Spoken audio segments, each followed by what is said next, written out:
Bonsoir Christine Perrault, vous Bonsoir. êtes la présidente de Solidarité Femmes Besançon, une association qui vient en aide aux femmes en difficulté. Alors, on vient de le voir dans ce reportage, le Premier ministre a dévoilé toute une série de mesures. Il espère, selon lui, créer un électrochoc. Est-ce que vous pensez que ces mesures sont là à la hauteur de l'enjeu ? Électrochoc, peut-être pas, surtout qu'elles sont attendues depuis le 3 septembre, mais surtout depuis très longtemps. Et dans ces mesures, il y a quelques nouveautés intéressantes et des choses qui sont en fait qui tombaient sous le sens et qu'on est heureuse de voir mettre en œuvre, ou d'autres qui existaient déjà mais qui étaient assez peu connues. Alors justement, parmi ces mesures, on cite par exemple l'ouverture permanente du numéro d'urgence 3919, 24 heures sur 24, 7 jours sur 7. Ça, c'était une nécessité. Ça, c'est aussi une mesure de bon sens. C'était une nécessité.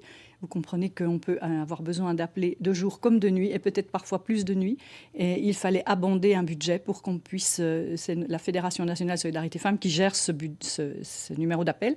Il était important qu'elle puisse recruter en nombre des salariés pour tenir cette permanence.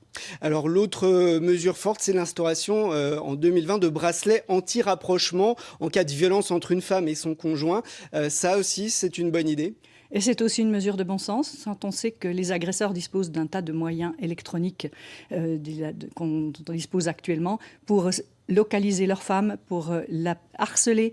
Il était quand même élémentaire qu'on ait au moins ce petit moyen-là pour empêcher les rapprochements, surtout lorsque les hommes sont le coup d'une ordonnance de protection qui leur interdit d'approcher leur femme. Alors il y a une autre piste. Quand les femmes bénéficient d'une ordonnance de protection et que les hommes doivent alors la respecter, ne pas approcher leur femme. C'est là leur présence représente un très grand danger. L'autre piste évoquée par le Premier ministre, c'est l'aménagement du secret médical pour permettre aux médecins, par exemple, de signaler lorsqu'il y a un cas d'urgence absolue. Ça, est-ce qu'il faut aller jusque-là ? La vocation des médecins, c'est de tirer les gens vers la vie et les sortir du danger. Ne pas signaler des violences quand on est quasiment persuadé qu'il y a eu violence, c'est non-assistance à personne en danger. J'espère que tous les médecins le comprendront.